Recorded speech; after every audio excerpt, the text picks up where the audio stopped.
Avram Avinu had 400 Masechtas, 400 Sidorim of Masechta Avodah Zarah. That means that he was a big philosopher, Al Kaponim. What was in there? I mean, we know that he was... By the way, does anybody know, we're very used to the story of Avram Avinu being thrown into the Kivshan Age by Nimrod after he smashed his father's Ketchkis, right? We know the story. Where does that story come from? It's not in the Torah. The Torah doesn't say it. Huh? It says?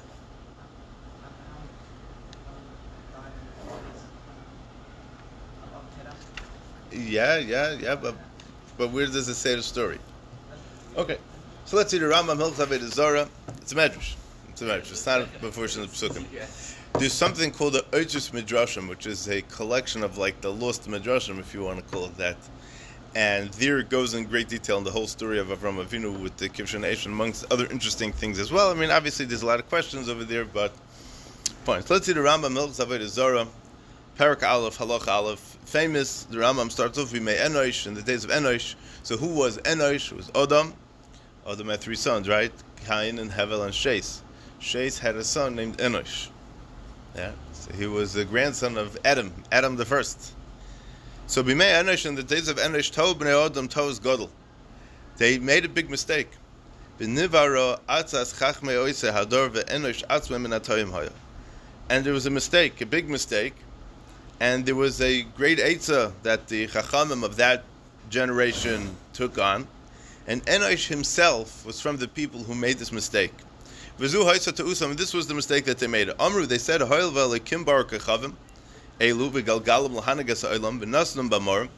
Says, look, if a person wants to talk to the president, right, so he can't just get or to the king, he can't just get an audience with the king. He needs to be able to get an audience, he needs to talk to the officers, the lower officers, until he's going to be zeichet to his meeting with the king. So it's going to take a long time until he could actually get there. So they made a mistake. Their mistake was like this. They said HaKadosh Baruch Hu created Kechavim and Galgalim and all kinds of cosmic spheres and whatever. Lahanagas ha'olam, to make the world go around. V'nasnum b'amorim, what? What do you mean Shandalat? Who? Hashem created everything. What's the question? We're talking about Avodah Zarah here. 1 second, hold on. So HaKadosh Baruch Hu created the stars and the galaxies and everything about that. And he placed them b'morim v'cholak lem covered, and they have a lot of honor over there. V'hem shamoshim am shamshim lefonov, and those are the entities and the bodies that are close to HaKadosh Baruch Hu. So ru'uyim hem l'shabcham l'farim v'lachlik lem covered. So the king is not going to come to your house, but the king's second in command is going to come to your house. So your house isn't going to be that much cleaner if the king himself is going to come or the second in command is going to come. You're going to do a good job cleaning your house, even if the second in command is going to come also. So they made the mistake by saying that because HaKadosh Baruch Hu created these Galgalim, and because they have such a chashivus, and they're so close to HaKadosh Baruch Hu b'amorim, so why is it that we have to serve Hashem directly? We can serve Hashem indirectly by serving His servants. If HaKadosh Baruch Hu created something and made something great and gave something a lot of respect, it's the proper honor for the king is also to honor his constituents, right? In melech b'lei am, you can't have a king unless he has subjects or constituents. It's just a fun word to say.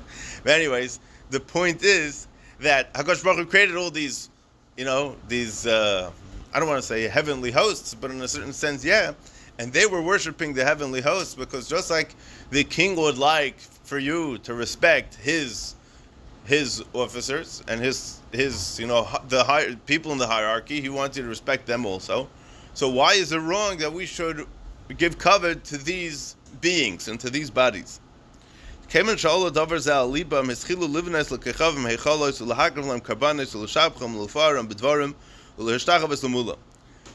the problem went like this. Here's where things went wrong. So, till this point, Misar Asvara, everything sounds right. You respect the things that the king says you should respect. What's wrong with that? That's proper, that's right, that's the correct thing to do. But the problem was like this. Once this thing got into their minds, they started giving a little bit too much respect to the kechavim, to the stars and to the galaxies. and they would build them hechalis, they would build them sanctuaries and halls, and there were mark of karbanos to them, and they would praise them, and they would bow down to them. They thought that this was the way that they would connect to HaKadosh Baruch Hu, through the vehicle of these heavenly bodies. Now, it's a very interesting shmuz that there's a certain part at the end of Slichas, many of us say, Machnise Rachamim. And that's a tefillah that we say, that we ask that the Malachim should take our tefillahs up to the Rebbeinu Shalom. So many poskim have a problem with that, because why do we ask Malachim? We don't ask Malachim, we daven to Hashem, we don't daven to Malachim. So even if we're not davening directly to Malachim, but we're just asking the Malachim to bring our tefillah to HaKadosh Baruch Hu, but the nuzach and the way that the tefillah was made sounds very much that we're asking the Malachim for something. We don't ask Malachim, we ask HaKadosh Baruch Hu. HaKadosh Baruch Hu may have a system where the Malachim will take our tefillahs and elevate them. That may be true, right?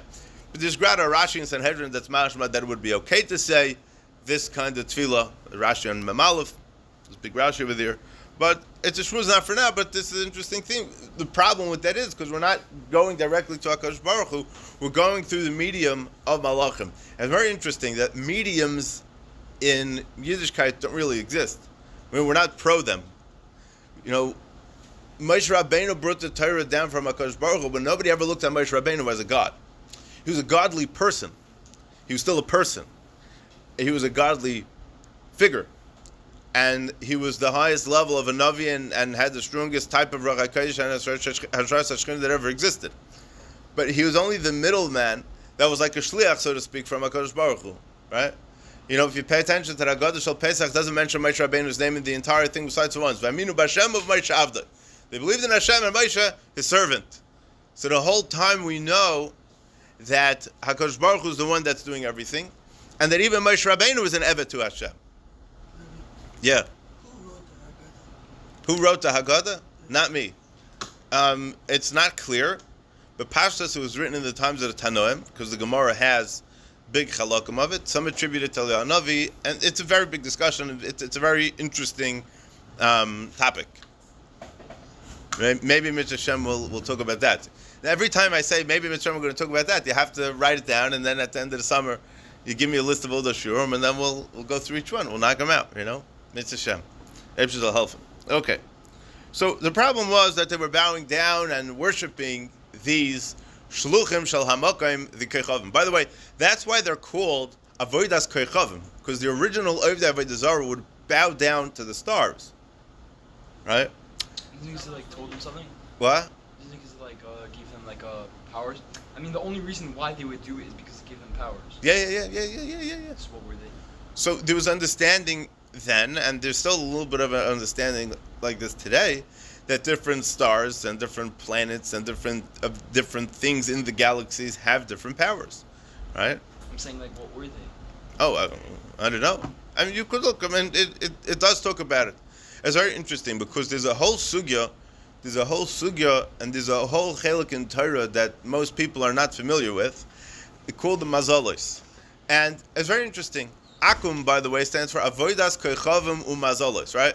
We say a person has mazel, a person doesn't have mazel. You say mazel tov, right? Yeah. By the way, just derech agav, once we're on this topic, and it has a lot to do with what we're talking about here about avodah zarah. Mazel tov does not mean good luck. It's not true. It means good mazel. What does mazel mean? Fortune. The thing you were born I was. I wasn't born under. I was born in a hospital. That's what I'm asking you. Mazel is your. Mazel comes from the lashon of noizel. Noizel means to drip. The mazel tov, you should have a good drip. I mean, downstairs, it's leaking downstairs. It's a good drip. Right? That's not what it means. No, that's not what it means. Noizel means, like we've mentioned many times, that there's a certain shefa that comes down when a person does good to Zachin, and HaKadosh Baruch Hu is being mashpia toiv on this person. So the bracha that comes down, so wherever it's coming from, there's a whole ishtalshalus and a whole sequence of events that has to happen from when HaKadosh Baruch Hu gives the shefa until we get it, if we're deserving to get it.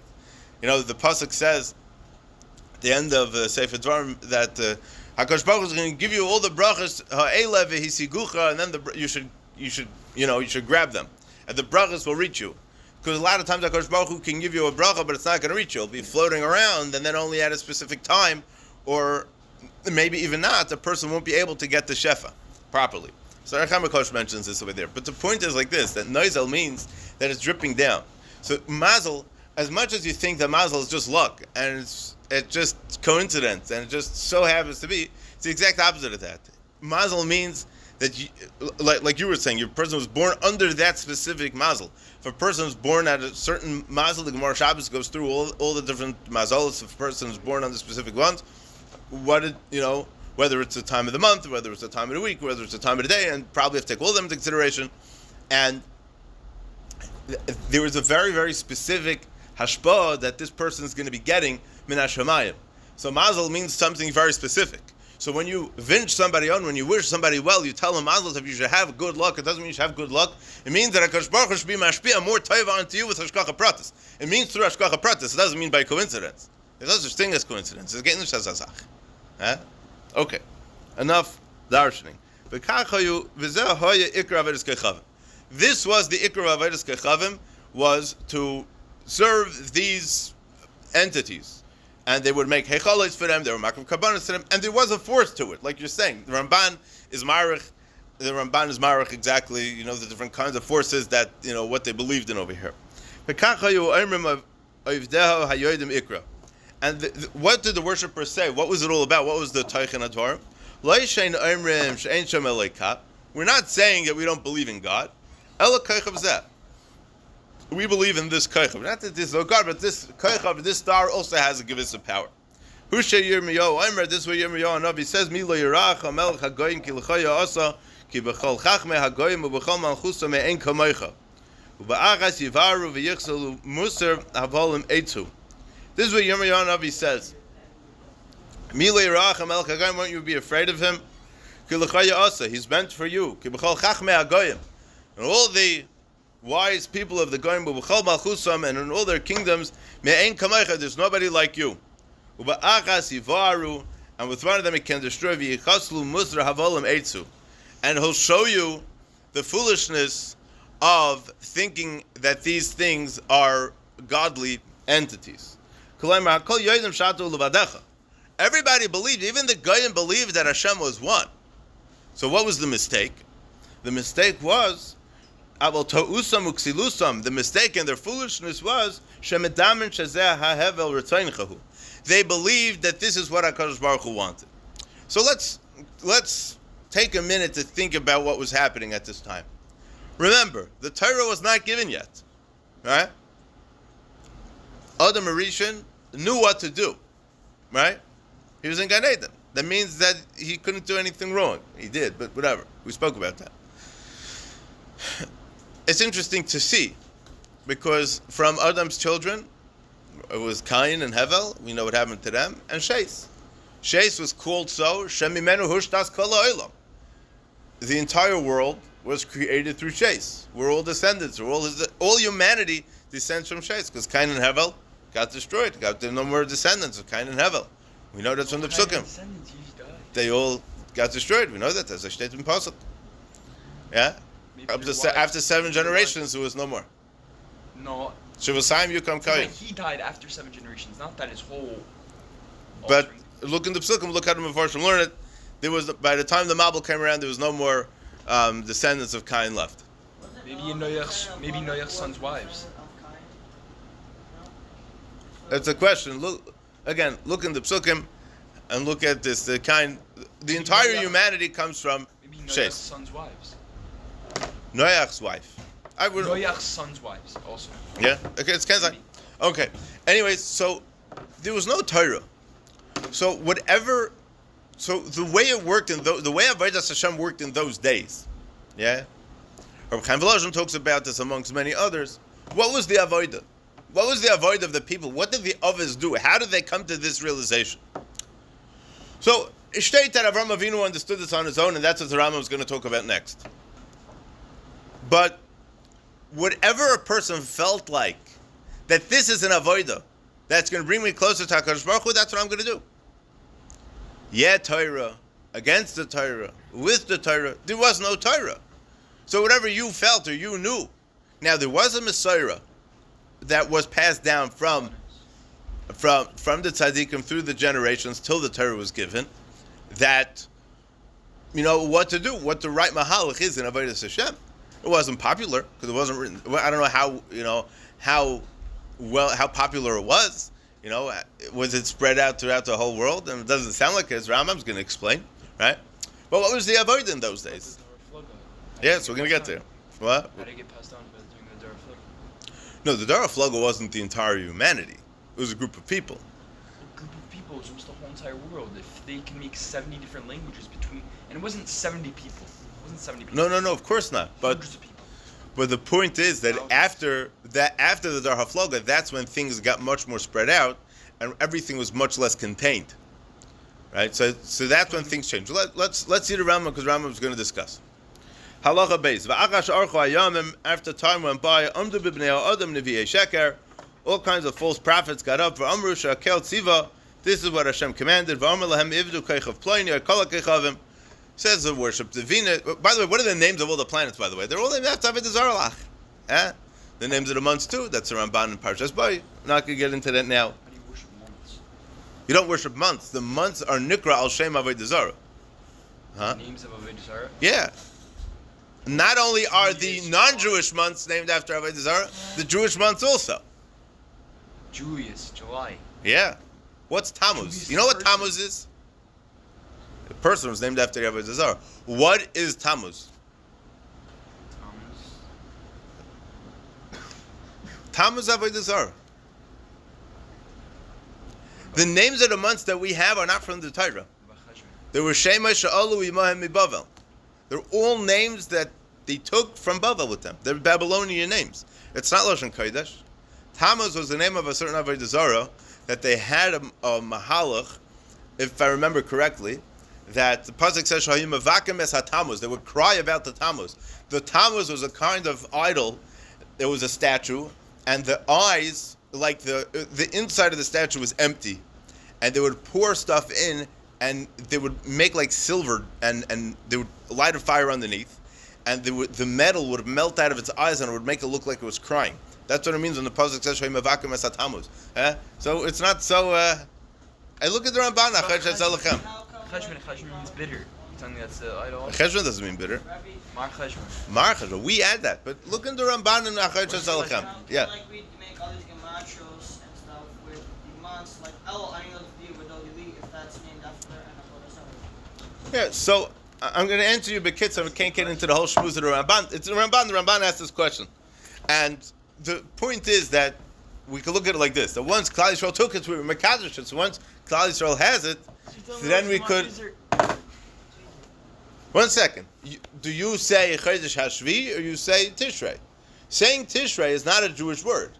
Tishrei doesn't come from a Jewish term. I know, but and none of the months do. What he said, he's saying like Elul.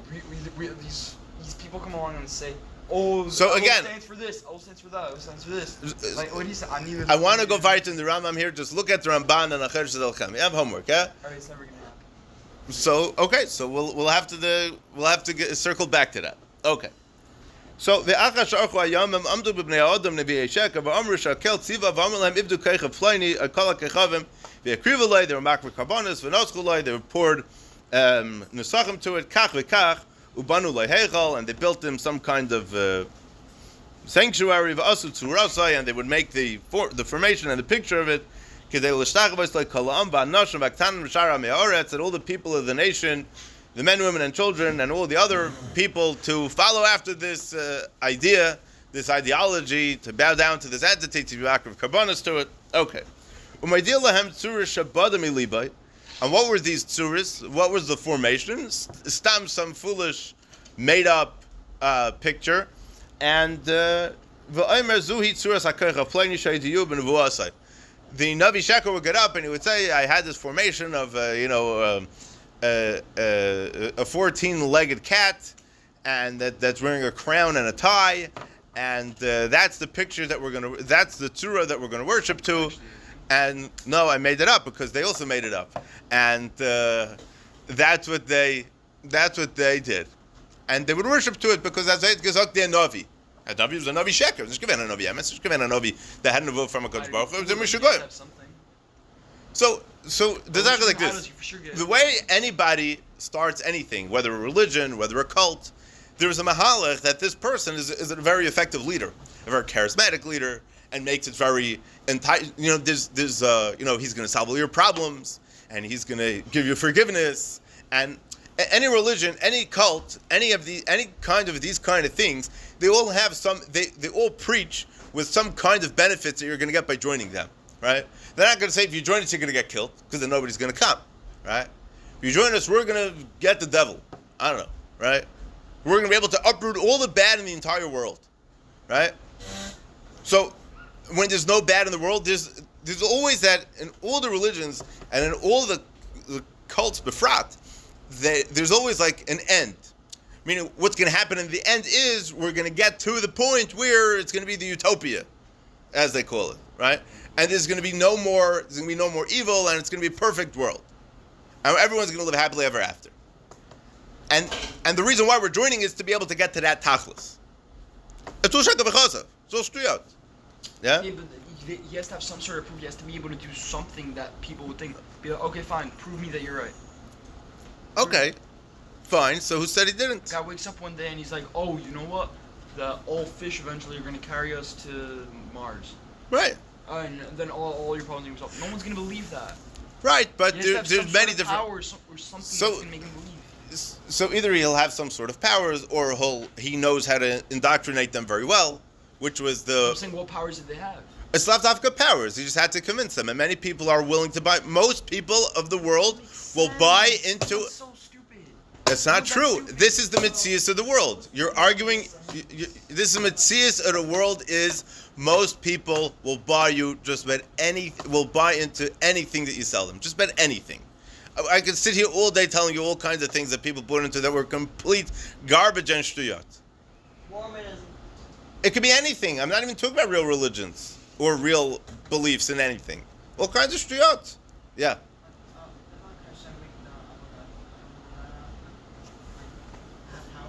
Make who? See, that's what we spoke yesterday. That the Ramban talks about this in a couple of places. That many of the Avodah Zaras were to be able to connect to the evil forces of the world that HaKadosh Baruch Hu created. And HaKadosh Baruch Hu doesn't want us. Yeah?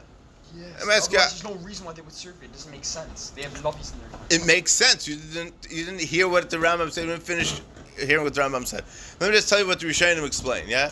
This is Isra of Klayim. The Isra of Shatnez. Yeah? So it's a chayik, we don't understand it. But the Sefer HaChinuch explains a very fascinating thing. Sefer HaChinuch, amongst other Rishonim, explain a very fascinating thing. We know from Chazal that every blade of grass has a malach that's Omer al Gabav, Makiloi, V'Omer lo Gadel. Every blade of grass has a malach that stands over it and protects it and tells it to grow. And it helps it along. Right? So HaKadosh Baruch Hu wanted the Teva Ha'olam to go in a certain way. Right? And there are kaiches in the world that HaKadosh Baruch Hu created that we can take and we can change the Teva. And not be kaich HaKdusha. Right? So now, if we take wheat and we take grapes, right, which is Klayim Deraisa, right? So the malach of the grapes and the malach of the wheat are supposed to stay away from each other. Right? But if a person goes and puts them together, then it makes like the malachim argue with each other, makes a very uncomfortable situation, and it can cause a lot of damage. So Zay talking to Rishonim, what's a pshat in the Isser of Klayim, the Isser of Shatnez, and the Isser of Basa B'Chalov? It's lav davka that we're going to get physically damaged as soon as we do it, but the pshat is that it affects Vastutzach in the upper spheres, which is really any mitzvah that we do affects that. But this is very clear that the Rishonim speak it out. Yeah, let's go weiter. Yeah, let's try to hold it for questions until we get through some of this, and let's continue. Okay. They started making all these pictures, all these formations in their sanctuaries, and underneath trees, and on top of mountains and hills, and they would gather together and bow down to them.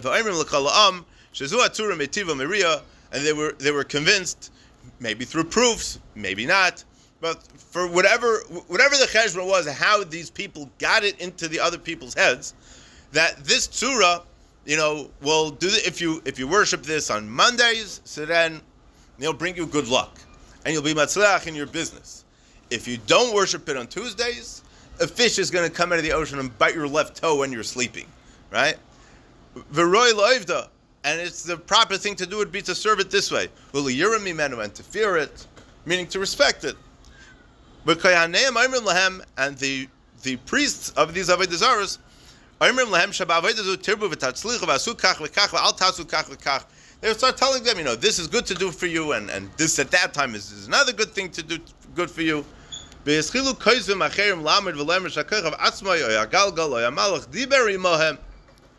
then they went one step weiter. The Rambam is explaining how the mistake grew and grew and grew and grew and grew, and it grew out of control. To the point, when we're talking about, let's say, Mנשה, Achav, and these stories in Tanakh, we're talking about where there was a huge percentage of the Jews. We don't have numbers exactly, but a huge percentage of the Jews that were following after these days kaizvus, these bad ways. So the other kaizvim, a kaizev is a lie, right? So v'schilu kaizvim macherim, other liars got up, and they said that they spoke to the star, or that Malach spoke to them, or the Galgal spoke to them, and the star told them, Mars hat mir gesagt, yeah? The Galach got up in the cloister and he said, Mars hat mir gesagt that you got to dance for 3 hours every Monday. Yeah, Avduni bekach v'kach v'dilim derech avedasai, and Mars hat mir gesagt, v'azai, you're supposed to worship it. So do this and don't do that. Upashat dover zeh b'chol ha'olam. And this concept, these ideologies were worldwide, spread worldwide. Lavedes atzuris b'avedis mishunis umizu. And these ideas and avodah zaros got spread around to the entire world to worship all the tourists with different kinds of avodas and different kinds of karbanis and different ways of bowing down to it. And as time went on,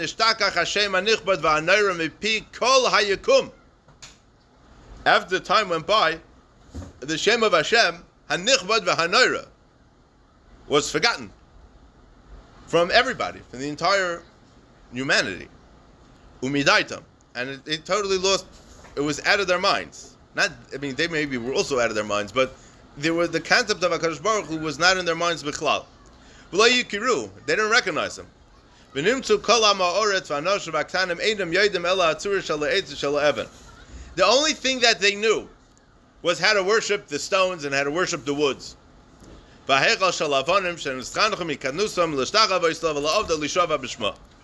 only thing that they knew was how to bow down to the Evan or to the sanctuary made out of stone, because this is how they were brought up. This is what the chinuch that they got. Yeah? Imagine what the chinuch roundtable questions looked in those days, He doesn't want to dance for 3 hours on Monday, only 2 hours, could we let him get away with that, What's Mars going to say? He's going to get bitten on his left toe and on his right toe by the fish in the middle of the night, right? And they would bow down to it and they would worship it, Lishava Bishma. The wise people that they had, the wise people of this group of people, whether it was the priests or the other ones, the only reason why there would be a power called a God in the world was to create these kechavim and these galgalim, and to be able to connect to them and to compare to them.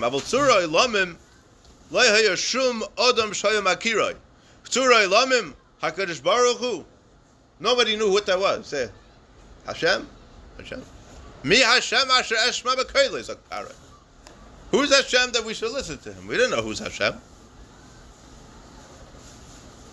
There were a few select individuals throughout the world that knew about him. Kegoin Chanoich, Mesushelach, Noach, Shem and Ever. And this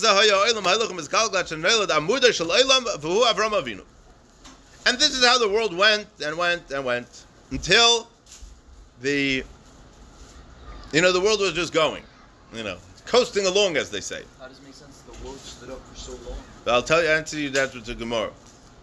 Until Avram Avinu was born, And he was Amuda Shalaylam. He's asking a very important question that fits perfectly into this discussion. So if everybody was doing Avodah Zarah, and there were only Yechidei Segula, who does the Rambam say it was? Chanoich, Mesushalach, Noach, Shem, Aver, Ad Shanel, Avram Avinu. So 5 people, and then Avram Avinu. Can you imagine 5 people in the entire world? We're more than 5 people sitting right here. Right? Can you imagine there are only 5 people in the world that are Eved Hashem? Huh? Saying they didn't have like shifts where either any others knew. And saying how did the world stand if people weren't learning Torah? So the Gemara that there were 26 generations until Matan Torah, and of those 26 generations, HaKadosh Baruch Hu was on umefarnes es ha'olam betuvay ubechazdai, only through Chesed, meaning that if HaKadosh Baruch Hu wouldn't have been acting through complete Chesed, the world would cease to exist. Without these 26 generations, the world would have went bust. On Shabbos, we say the Hoydul Hashem Ki Tev Kilayim Chasdais, the long one with all the Kilayim Chasdais, the 26 Kilayim Chasdais. Each one is connected another one of the generations that HaKadosh Baruch Hu created from the time that HaKadosh Baruch Hu created the world until Matan Torah. 26 is Gematria Shem Havaya. The idea, the concept of the Shem Havaya is a Shem of Chesed, because the entire world only existed b'Chesed Hashem. Once the Torah was given, so then, Bereshis, V'shilat Torah, Sh'nik Bereshis. Huh? So why can't we just live in Chesed right now? People don't have to learn them. No, because it wouldn't have continued like that. HaKadosh Baruch Hu only allowed it to go till that point, and that was the longest that it would have been able to go without having the Torah given in the world. And now, what sustains the world is Klal Yisrael with the Torah.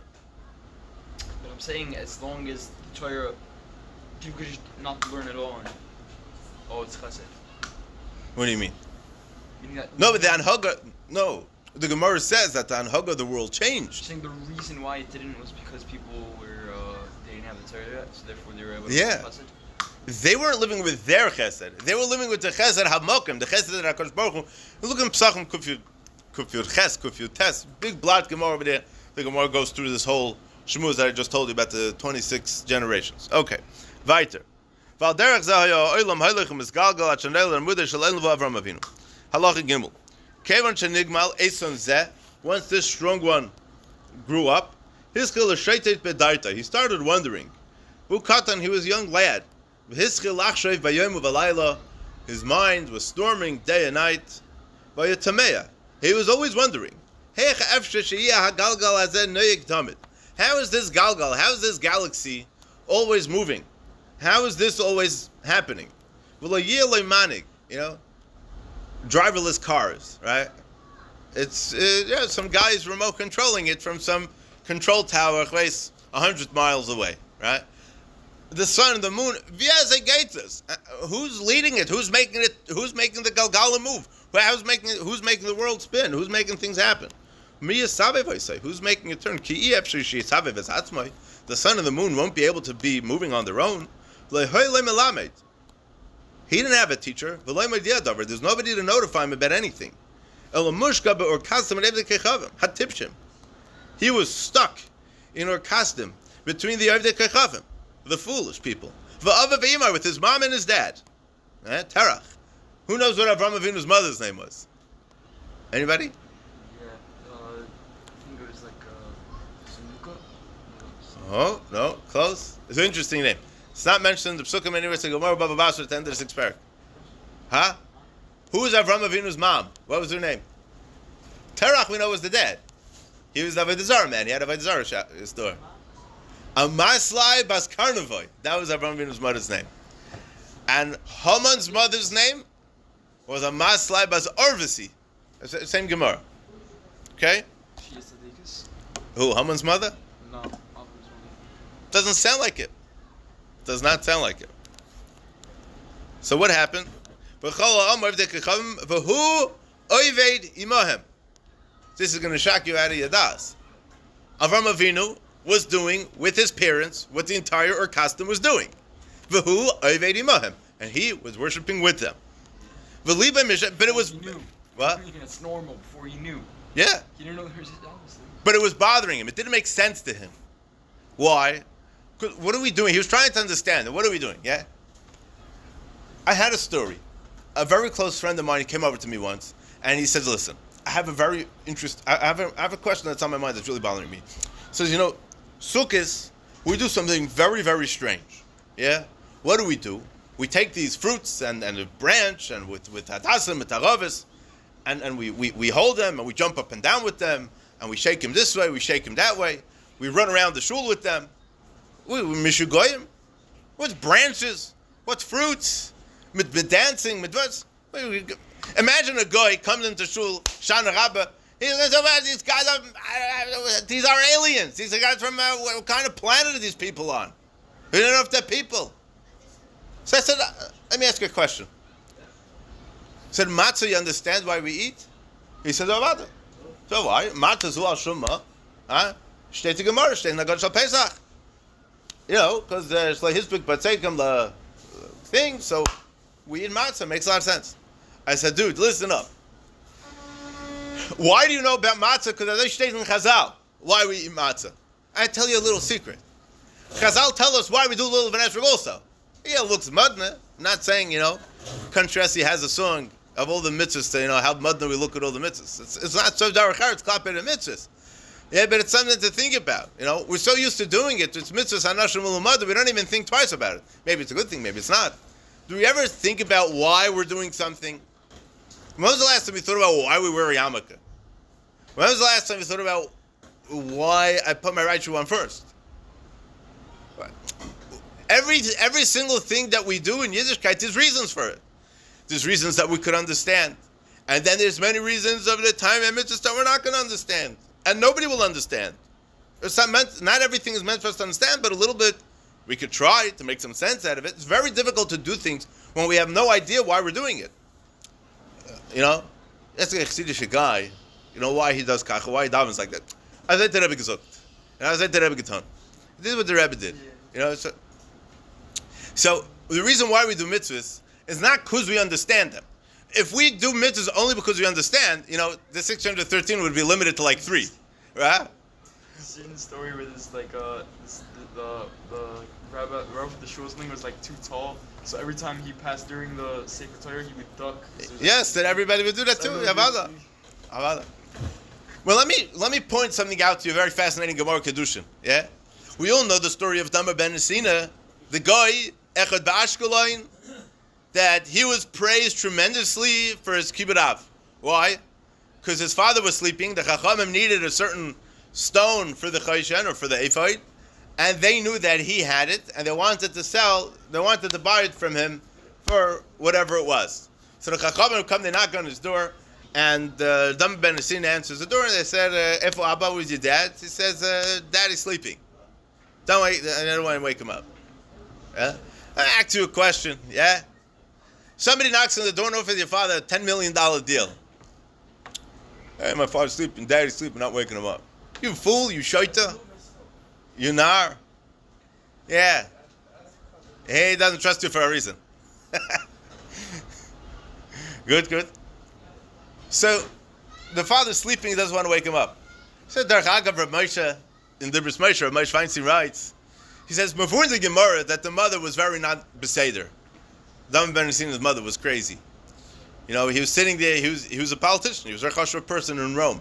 And he was sitting there by a meeting. She ripped his clothing, she took off her shoe and started hitting him over the head, she started spitting at him. She was sick in the head, she was crazy. The father was also a kranke mensch. He would have got so upset at him for waking him up from his nap, even though he was offered $10 million from the Chachamim. Okay, that's Derech Agav. But what was the reward that he got? What did HaKadosh Baruch Hu reward him with for for being Mekayim the mitzvah of kibbud av v'em to this extent? A parah aduma. What's a parah aduma? A parah aduma is a mitzvah that afilu Moshe Rabbeinu, afilu Shlomo HaMelech, hanish vashtanen couldn't understand. Kibbud av v'em, everyone understands kibbud av v'em, makes a lot of sense. Even the entire world knows that there's a concept of respecting parents, for those who have parents, There is a concept out there respecting parents. When did you get adopted? When did you get adopted? That's a good question. Yeah? Because once you become adopted, you're like their child that says Yeah. things. Yeah. You still have to- You still are the child. Even if you're not biologically, you're still mechuyev. It's a sugya. Anyways, but the point is that Klal Yisrael doesn't do mitzvahs because it makes sense. Klal Yisrael doesn't do mitzvahs because we understand it, right? Klal Yisrael does mitzvahs because Asayat HaKadosh Baruch Hu gesagt. So the reward that the goy got for kibbud of aim, which is a mitzvah that every goy can understand. Respect your parents. You don't need to have such great svaras and such great lumdas to try to understand what kibbud of aim is. It's a simple thing, right? But where does it come in? A paraduma. A paraduma is something that nobody can understand. See, he got rewarded with a mitzvah that nobody could understand, right? See the contrast between the two mitzvahs, right? So there's different explanations, but the basic pshat is that why are we learning it out from a goy? We don't think it's a taina on the yidden. Why do we have to go to goyim to learn? There's many terutzim to this question, but the point is that Klal Yisrael does kibbud of aim the same way they do paraduma. We do it because that's what HaKadosh Baruch Hu said, not because I understand it or because it makes sense to me, right? So imagine if we would only do mitzvahs that made sense to us, right? So I would only keep Shabbos like every fourth week because that's when it's convenient for me, right? I'll only make brachas once in a while, right? Why would I do any mitzvahs, I only do mitzvahs for my convenience, right? So that's the difference between the way Klal Yisrael looks at mitzvahs and the way the Goyim look at mitzvahs. The Goyim, they have to understand that we do things with Amunah. Amunah means that we don't understand it. We do it anyways. Yeah? How did we get here? I don't even know, and I probably don't even want to know. Yeah? So, what's happening here? So Avraham Avinu says, what's going on over here? So he was doing the mitzvah, he was doing the avodah together with them because he didn't know better. Yeah? By the way, I'm going to go until there's nobody left. So I want to finish up over here. Okay. So he was thinking and thinking until he hit the truth. And he found the right balance of the correct answer from his proper understanding. He discovered that there's got to be one God, and he's the one that's making everything move. He never did. It doesn't sound like he had a debate with himself, but it sounded like that he was thinking for a very, very long time. And He talked to scholars about, scholars of the respective, avodas, Hashem. He talked to those. Well, it does say that later on that he did that. That's what he did, and that's how he brought people tachas kanfei hashchina. So because Hashem gave him the ability of being smart, therefore he was rewarded with the Ashras Shechina? No. Yeah, No, not because. No. There was something that was bothering him. Yeah, and Yeah, because he was a smart person that came up. no, it's not because he was smart. You're debating with himself. You have to be philosophical. You have to be a genius. No, you don't. You don't, because if something bothers you, you're going to go to any length to figure it out, no matter how smart you are. Most people, this concept didn't bother them. Now, you want to know why it didn't bother them? Well, maybe that's because they weren't smart, right? But it's not because, so he was smart, so he became Avraham Avinu. By the way, the Jews are smart anyways, Yeah, Comes from somewhere, right? Chaim's brain is not Who? Chaim's brain is not Yeah. V'hu bara hakoil. And he created everything, ve'en b'kol hanimtza lekachutz mimenu, and he's the one and only God, and there's no other entity besides for him. V'yoda shekol olam toyim, and he realized everybody's making a mistake. Imagine you woke up today, imagine you woke up this morning and you said, you know what? Every single thing that I know, every single person that I know is completely off. Totally off the wall. In ganzen Michigan. If you would come to me, I'll call 911. I'll send you straight to the hospital. What do you mean everyone's mistaken? Huh? But this is what happened. This is what Avraham Avinu did.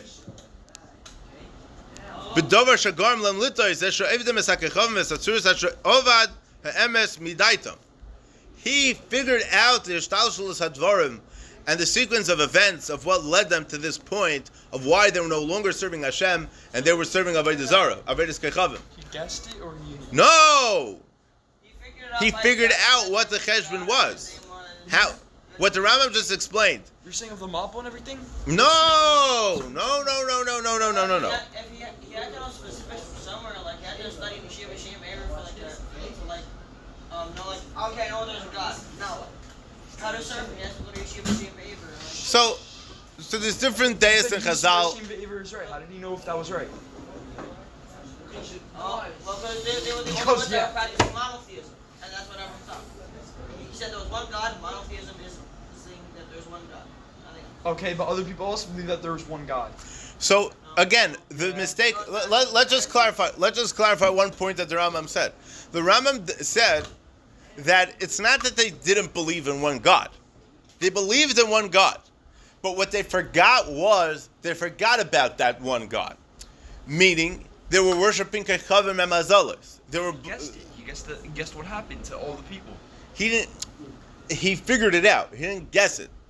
Sometimes you have an intuition, and you're able to figure something out, not necessarily from reading a textbook about it, but by reading between the lines of what's going on. What? Just using your brains, we figured out, there must have been one God that everyone knew about, but then they forgot about him, and then this is what happened. So, I want to ask you a question, yeah? Avram Avinu, we know, is the Midah of Chesed. He represents the Midah of Chesed, yeah? Ask you a good question, yeah? A person who's a philosopher, would you describe him as a warm person? No. Or a person that's cold and distant and like aloof and very like caught up in his study with thousands of books and all around him and like very cold and very dry? How do you describe a philosopher? Philosophers in my class, I would not describe them that way. You have philosophers in your class? They're like What? they They debate. Well, I don't know. Not philosophers. They're not the people that are varm, that are davening with his slavos. I'm talking about the old philosophers, from even the 1,000 years ago. Yeah, these people wouldn't be able to verstehen what a Shabbos Suda is with the varmkeit. There was no heart. There was no, the Gemara says, Rachmana liba boy. HaKadosh Baruch Hu wants us to put our emotions into something. It's very emotionally detached. It's very intelligent. It's very intellectual. Intellect, the metzius of intelligence, the metzius of intellect is that it's very distant, it's very cold, it's very geschmack for those that are intelligent to get involved and to be Isaac in the sugya of intelligence, right? But there's no heart. There's no varmkeit. Masha'in Kain, the varmkeit is very interesting because these are the people that usually, it's all what feels good. It's much more about feeling than what's about intellect. So you understand what Avraham Avinu did over here. He used his intellect to figure out that there's only one Hashem. Yeah? And the mistake of all the Avodah Zarah, including his parents and everybody around him. Yeah? And what did he make out of that? What he made out of that was, he turned it into a varmkeit. Let me explain to you something, yeah? Why is everybody running to Kerestir? Yeah? What's it all about? Yeah? He was a huge tzaddik. Yeah, what was his tzidkis? What was he known for? Chesed. What was the chesed? What did he do? His house was open 24 hours a day, 7 days a week, 365 days a year, for anybody, no matter his status of Shmiras HaMitzvahs, no matter his mental stability, no matter what, no matter how far, no matter how anything, he had a place to eat and he had a place to stay. You know who did that? Your grandfather Abraham. My grandfather Abraham. How do I know this? Because I stayed in Gemara. Avraham Avinu had a tent that was open on all four sides. That means that he was open and willing to accept anybody, no matter how distant and how weit he would be from anything ruchnius. Yeah? V'afal pikein. He kept his doors open. Yeah? And what happened? Anybody that wanted something to eat, he served them. No questions asked. How did he get to them? Yeah? How did he get to them? See, he got to them by, at the end of the meal, they would say, "Thank you, Sir Abraham." He said, "Thank me? But what do I got to do with it? I didn't make the food." "What do you mean you didn't make the food? We saw you mixing it with your spoon." "What do you mean you didn't make the food?"